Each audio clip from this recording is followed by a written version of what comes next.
Gentlemen, how are we doing today? Doing great, Jack. How about yourself? I'm doing well. I'm doing well. I am exciting podcast news. The Blue Yeti microphone came in the mail today, and I have it over here off screen because I am unfortunately not using it. Oh Because no. technical illiterate that I am, I failed to purchase the correct USB to USB-C adapter. So I will be hopping onto Amazon with a quickness. I was Uh, gonna, I was gonna say all you had to do was plug that thing in. I know, yeah, it's literally all I have to do. No, I have the cable right here. There's only two ends to it. But this thing arrived at my doorstep like 30 minutes before we got on this recording, and I was so excited. And best laid plans and all that.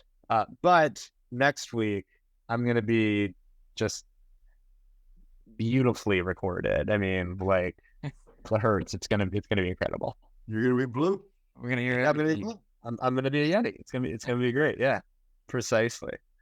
So that's a beautiful work in progress. Um, and that leads me to my next point, which is a segue that I've been working on, a very natural segue, because as everyone knows, what separates the good from the great podcasts are high quality segues. So I've got one for the both of you. Hear me out. I think I owe the two of you a debt of gratitude for joining me today, because today we are talking about debt. Specifically, we're going to be talking about an article that Jake wrote for the site titled Three Ways to Use Debt to Build Wealth. It's a great article, and I encourage all of our listeners to go ahead and read it. It's got some really, really interesting stuff in it. But I just want to take a second before we sort of dive into it fully, because, debt's an interesting idea. It's one of those concepts about which it seems everyone has an immediate gut reaction. I mean, just the word debt, right? It makes people feel a certain type of way, even if those feelings are not necessarily in accordance with how people are acting, right? Debt might make someone sort of really skittish or sort of shrink away in fear, even though they've had a mortgage for 15 years, right? I mean, that is a very, very common form of debt, and yet it somehow doesn't feel as scary. And I was wondering if the two of you have experienced that, as you say the word debt and people sort of shrink from it. Yeah, I mean, definitely. I think the term debt and the idea of debt, but definitely just the term in and of itself, it carries with it a lot of emotional baggage. Could be good, could be bad, could be born from how you were brought up and kind of those first experiences around money, or your relationship with debt could have been formed in your own financial life. Again, whether good or bad. So I think it carries a lot of emotional weight, no doubt about it. Yeah, I'm with you, Jake. I've talked to a lot of people over the years, and people think differently about debt. Each person sort of has a different perspective, and it probably does boil down to what your life experiences was with debt, and how it's affected your life so far. And it's hard to work with sometimes, and whether it's good or bad is determined by emotions, not by financial statistics in a lot of sense. So you're on it. And I think just to keep going with that idea and the emotional weight that the idea of that carries with it, it becomes our job as planners.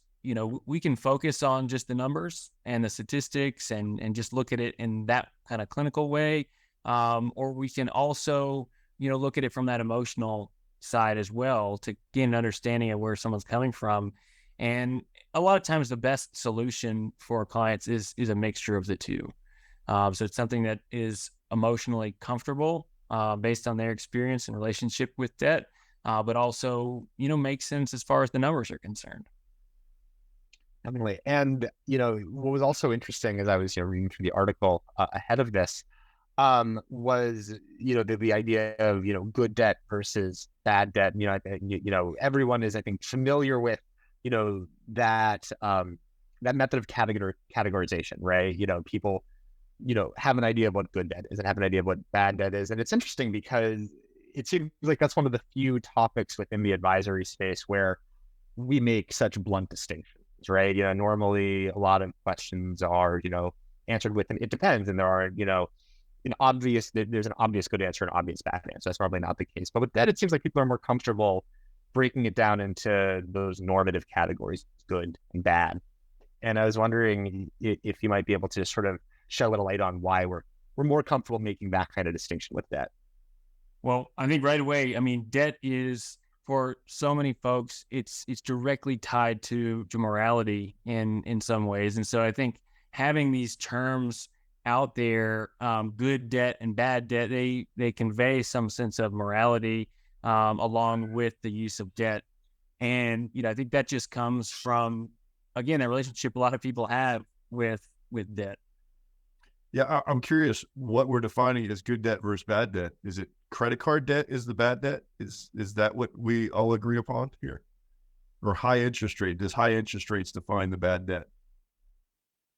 Well, yeah, I mean, it sort of seems like that's one of the mutually agreed upon ideas, right? I mean, it seems like when it comes to the morality question, people do sort of look askance at credit cards. A thing that most people use, but most people also agree isn't necessarily high moral caliber, if you will. A thing that people don't necessarily want to do, but everyone does. And then you add the high interest rates, and it seems like that's what sort of tips it over the edge into being in the bad debt category.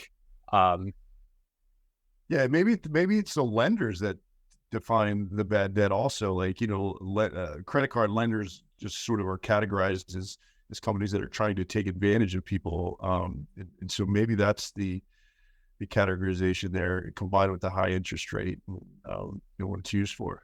And credit cards tend to be abused sometimes and create life challenges for people. yeah, and I mean, it's definitely part of it. It also seems like some of that morality comes into play. Like if you feel as though you're doing yourself in the future a disservice, and that's where it seems like the higher interest rates adding to the bad debt category, that's where that gets that power from, right? Because if you're borrowing at a very high interest rate, and you'll need to pay that down in the future, and it's you yourself in the future that'll have to do it. And I don't know why we're stuck on this topic, and we're going to get through it. But the other piece that I'm thinking about now is what the credit cards are used to purchase. So a lot of times it's used to purchase things you don't need, and maybe that's also a correlation in terms of bad debt. You're just spending on stuff you don't need with the credit cards. Well, and I think this is kind of why the terminology has stuck around: good debt versus bad debt. I mean, there is that kind of direct relationship with kind of morality and this emotional weight that it carries, but there's also this link between how people are using debt and what's the purpose of the debt that they're taking on. And I think just generally, and good and bad are just easy terms to use. So good debt is used just commonly to convey the idea of debt that is used to purchase something that could potentially go up in value or enhance value over time. Whereas bad debt is debt that's taken on to live above your means, to purchase things that won't go up in value. And I think kind of at its core, it's like debt used to buy something that's going to go up in value or potentially go up in value versus debt that's used to buy something that's not going to go up in value or is going to go down in value. Pretty good summary. So I think we're, whether we like it or not, we're kind of stuck with the terms good debt and bad debt. And so I think a lot of people kind of can become more familiar and educated around using debt with those terms. Yeah, and to that end, I'd like to ask about the good debt, right? Because we're talking about 3 ways to use debt to build wealth, and the idea of building wealth ties directly into what you were saying. If you're building wealth with debt, you are necessarily using it to fund the purchase of an asset or perhaps an intangible asset, which we'll get into in the case of education. Mm-hmm. But Jake, what are those 3 ways? What are the 3 ways that people commonly use debt to build wealth? Well, yeah, I mean, in our recent article, we touched on, kind of 3 common ones. And the first is it's right there kind of under our noses for a lot of people. And that's, purchasing real estate with a mortgage. And that could be your primary residence. So, for a lot of folks, equity in their homes, that's their single largest asset, in their balance sheet. And, for most people, it's not possible to enter the housing market without debt, right? So you have to, buy something that's worth many, many times more than maybe you make in a single year. And so it's difficult to be able to save, just for that purchase. And there's an opportunity cost if that's the route that you choose to go. So, using, mortgage, using debt to purchase either your primary residence or investment real estate is one way you can use debt to build wealth and, invest in something that has that potential for appreciation. The second that we talked about was, using commercial loans. So if you're a business owner, or if you want to start a business, using debt in order to facilitate that and in order to grow your business over time. And then I think you were kind of alluding to this just a minute ago, Zach, with, the idea of kind of something, these are, those are tangible things, right? Buying a house, buying equipment for your business, getting started up. But there's kind of intangibles too. And one of the ones we talked about was, leveraging your human capital. So taking on student loans in order to make your human capital more valuable in the marketplace and in the workplace. So that's one idea that we touched on. So investing in yourself.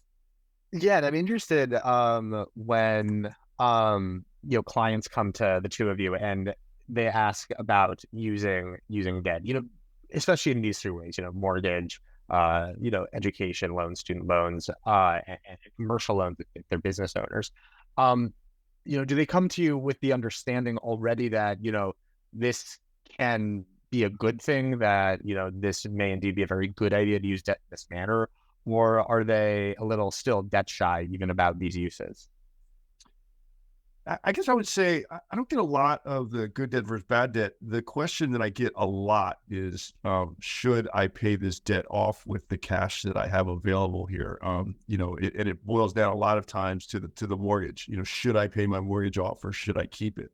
And that question is a little tricky to answer. There's the analytical side of it, like what are you investing your money at, with your cash at? What try to rate of return you're trying to achieve versus what is your borrowing rate? And in the mortgage world, you used to be able to get or a lot of people used to benefit from a tax deduction. So that was a much better debt, I guess you could say, because if you borrowed at 3%, you got a 20% tax deduction. Your actual borrowing rate is a lot lower. So Zach, I would say the primary question I get is, should I pay my mortgage off? Yeah, that's definitely. Same question here, Jim. That's probably the most common question that we face in kind of assessing debt for clients. Should we pay this off? But it kind of also comes, in a similar way to how much debt did you take on? If we're looking to, make a new home purchase, how much should we put down versus how much should we borrow? That sort of thing. And those are really probably the two main questions that we get related to the use of debt. So another common strategy that we work with a lot of clients on in using debt is, for folks that have taxable accounts, brokerage accounts, where we have capital gains to contend with each year. When a large purchase comes up for those clients, and the money would need to come or would logically come from that account, but they would incur capital gains in order to get the money that they need. A common strategy that we see and advise on is the use of debt to kind of bridge from one tax year to the next. So it's kind of an advanced tax planning strategy. So if you don't want to take capital gains in the year of the purchase, from your taxable account, but you want to go ahead and make that purchase in that year, use debt to, facilitate that purchase. And so we have a lot of clients that establish home equity lines of credit in order to just temporarily borrow against the value of their home and the equity they have in their home, and then, pay off that balance in the following year. So trigger capital gains in the following year to pay off that debt.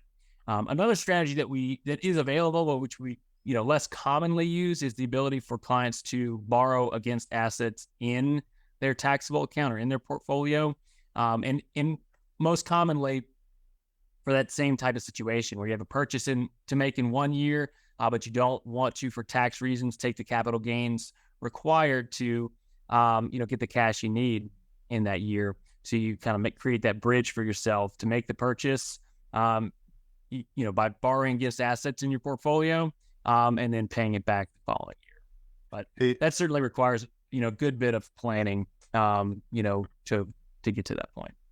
I like that, tying it into the tax planning piece, the debt piece, and we've run into that a couple times actually lately, where you got people that are getting ready to retire and they're thinking about buying a retirement home, and the question comes up, hey, should I take money out of my IRA and purchase this house, or take money out of my 401k? And to your point, Jake, I think it's really valuable to look at it and say, hey, if you took all that money out to purchase a house, let's say you took up $500,000 out of your IRA just because you wanted to pay cash, you got to remember that you're paying tax on that entire amount that comes out. And so that can be pretty hefty, and it can push you into higher tax brackets where, in a case where you're buying a home, if you can stomach taking the debt while you're not working, and have it in a 30-year mortgage, and you leave that $500,000 inside of that retirement account and take it out over time, you may be able to significantly reduce your tax burden, or the percentage tax rate that you're paying on that debt. So it's a really good point to manage your tax situation with that. Sometimes it applies. Yeah, sometimes it applies, and it fits really well. And I think in every case, it's still the assessment from our end. We look at all the numbers. We look at the tax impact this way, the tax impact that way, and then we also want to factor in, okay, what are you comfortable with in terms of, if this strategy palatable at all to you, and you kind of hear the pros and cons. If not, if so, and we look at it that way. But I think it's important always to just kind of take a step back and say, okay, is the total level of debt that we're talking about in this picture, does it fit in the situation? What are the risks that we're now bringing into the situation? And how do we manage those risks? So it's always really important to have that understanding. Is the debt that we're considering in the plan, does it fit? And what are the terms, and conditions of the debt that you're assuming? So, and corresponding risks with that. So it's always a part of, our assessment to kind of look at the fit and the risk.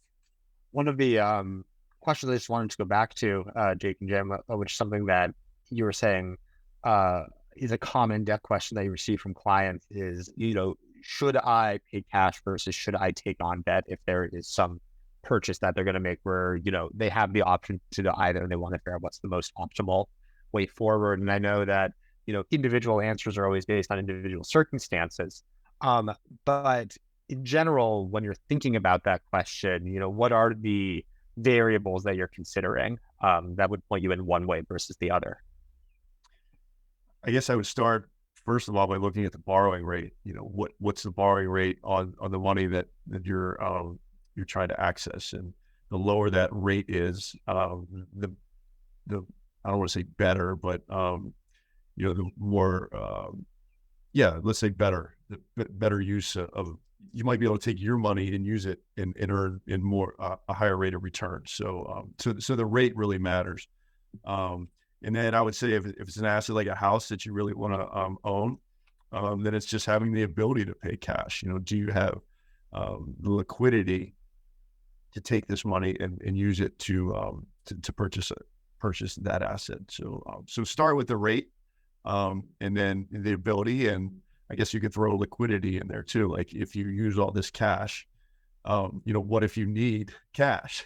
Whereas if you borrow and use debt, it leaves you a pot of money to access in the event of emergency sometimes. That's a huge one, especially when talking about real estate. I mean, you think about purchasing a house with cash. You've kind of like bought a block of ice is kind of one way to think about it, right? And so if you use all your cash to buy the house, okay, that's an asset in your balance sheet, right? But how do you tap into it for liquidity? So if so you pay cash, you own the house outright. So the value of the house is the equity that you have in it. But how do you get it out? So you can thaw it if it's a block of ice, right? You can get a home equity line of credit. You could, get creative with some sort of reverse mortgage, situation. To tap into the equity, but you bought kind of an illiquid asset. And so I think liquidity is a really important point, especially when, thinking about, real estate purchases and the use of debt. And, I'm also interested in that last, that third, use of debt to build wealth. The idea of investing in oneself, often in the case of education, a loan to say go back to school or to get a degree. Because where with a house, I mean, there's certainly, unknown variables. You don't know where the value of the house is going to go at the time that you want to sell it. But there are certain things that, are no, you know how much you're going to have to pay per month if you take on the debt. You know what the borrowing rate is going to be. You might have a sense of how much you could rent that house out for if you wanted to turn it into a cash flowing asset. Um, with education, it's a little more unknown, right? You don't know exactly how much you stand to make based on a degree, or how much more income you'll be able to produce with, say, a master's degree. You might roughly know, but you really don't know the same way. I'm curious how you counsel clients along that line when they're considering that for themselves or their kids. Yeah, this is a tricky one, and for just the same points that you were making, Zach, when it comes to investing in yourself and kind of building your human capital, taking on debt in order to get a degree, or get a certificate, advance your career, and workplace marketability in some way. Where's the quantifiable return on investment? You might talk with the admissions department and they might have some figures for you at the school that you're considering, or program that you're looking into. But in some ways, it is a bit of a step into the dark, taking on debt for education, because you don't know exactly how that's going to translate into kind of that return on investment. And so I think, that kind of emotional component does come into the fold a lot more. And then also, carefully identifying the fit for the total amount of debt in the situation. I mean, if you're taking on, say 5 to 10 times more debt for the type of advancement, degree, or certificate that you're looking to purchase than you would necessarily have to, I think the question then becomes, is there a more cost-effective alternative solution to get you from point A to point B? Yeah, I think your point's really good in the fact that I think that's why we're here with this college debt. I guess you can call it a crisis, where it's in our conversations on a regular basis. We haven't been thinking about the return on your investment necessarily. It's just been assumed that you would have this higher rate of return. And I think as the cost of education has gone up so much over the last several years, that people are finding out that return is not there.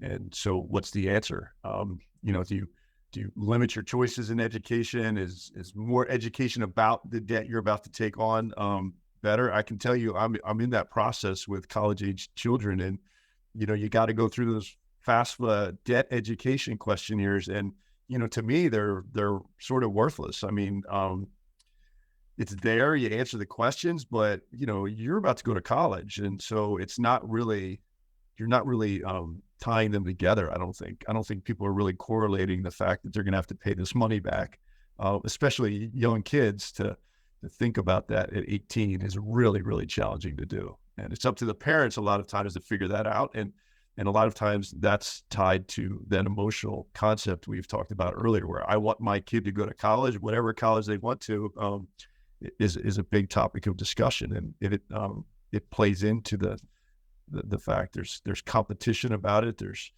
posting on social media, the acceptance notices and letters. And so it's a thing. Colleges have done a good job making themselves valuable or appear valuable, I think. And that's gonna be a tricky one, especially for you, Jim. You kind of have that firsthand experience. I mean, this is a personal journey for most people to go to college and think, and what do they want to do? How do they want to use this time? How do they want to advance themselves and position themselves in the workplace? It's very much a personal journey that folks go on to go through education. But then there's kind of that objective component, and so sometimes our job is, I don't call us the bad guys, but sometimes there's that objective sounding board. Say, okay, you're pursuing degree X, Y, or Z, okay, and here are your choices to obtain that. Here are the costs associated with that, and here's the trade-offs if you go this route versus this route. And some of those trade-offs may be personal. So you may choose the most cost-effective solution, and that may not make you, as may not be your first choice, may not be the, school or institution you want to go to, but it gets the job done. But then the other choice, maybe your first choice was the most expensive, maybe not the most cost-effective necessarily. And the trade-off would be that you can have more debt to take on to get that. Yeah, Jake, I don't know if we should advertise this, but I mean, we both went to schools in the Southern Conference, I believe, and That's right. we Yeah. came out okay, at least in Yeah. my personal opinion. So We we went weren't the the most, cost-effective route. Yeah. yeah, the cost-effective route. Let's go there. So Zach had a much higher level education at William and Mary than I think we did. So Oh man, you can actually say Zach's alma mater on the podcast. Folks, everybody, I went to Appalachian State, so that's yeah, not a household name for a lot of folks, but well, it's probably more than East Tennessee State University. So there you yeah. go. Well, I'm here just like showing my hand as to my complete uh ignorance of college sports. I was like quickly trying to figure out if William and Mary was in the Southern Conference, and I was like doing like it's not. I'm looking at Jim's face. It's definitely not. Yeah. But I wouldn't have bet on it because I really don't know. another area that's kind of similar to what we're talking about in this, delicate balancing act, between the use of debt, making a larger purchase, what's the return on investment, kind of what's the emotional weight that debt carries in your own life. I think another good example is, an automobile purchase. And so you kind of see a full spectrum, for the decision to purchase an automobile. So you have folks that they're in a great position. They can pay cash. It's just a means to an end. It's going to get them from point A to point B, but they want to do it comfortably. And so, they have a specific make and model, and it's going to be on the more expensive end of things. But it fits within their situation. They don't need to take on debt to, make that purchase. And then you have other folks who, making that decision to purchase a car, that's necessary in order to get from point A to point B, and point B being work. And so for a lot of folks, the decision to, purchase a car and take on debt to purchase a car becomes, part of the equation, on their kind of return on investment in the workplace. So it allows them, the mobility they need to get to work. But do you need, then kind of the cost effectiveness, question comes in. Do you want the kind of old reliable base model, nothing glamorous, or, are you going to go for something more expensive and maybe something more on the end of the spectrum of, kind of what you don't need, but it's more comfortable. And then you kind of have to kind of get to that good debt, bad debt assessment again. So, Yeah, I was gonna say. I mean, cars sort of like hit at the complete nexus of like the sort of emotional constellation surrounding debt, right? Because there's too much car, there's too little car. There's the fact that it, is a depreciating asset, which is a check in the bad debt category. But for many, many people, it's something you need. And it will increase your ability to make money in that, as you said, you'll be able to get to your job. So that's a check in the good debt category. And people are always comparing their car against the car next door. So like with colleges, Jim, you have the sort of keeping up with the Joneses aspect of it. It sort of seems like that's the one that like hits every box. It does, and it definitely hits the box in terms of planning. So, for folks who, want to make a larger car purchase and kind of find themselves in a situation where they don't want to take, the tax hit from a draw from the portfolio to do it in 1 year, spread it out over a couple of years and use financing in order to facilitate the purchase. So we definitely see, plenty of good planning opportunities, with the use of debt and car purchases. All right. So I am in keeping a watchful but not too watchful eye at our recording clock. And I think we are just at about the half-hour mark. So with that, this has been Conversations with Baypoint. Check us out at our website, www.baypointwealth.com. Be sure to read the excellent blog article that Jake wrote for the site, 3 Ways to Use Debt to Build Wealth. And as ever, keep listening. Thanks so much. Thank you. Thanks.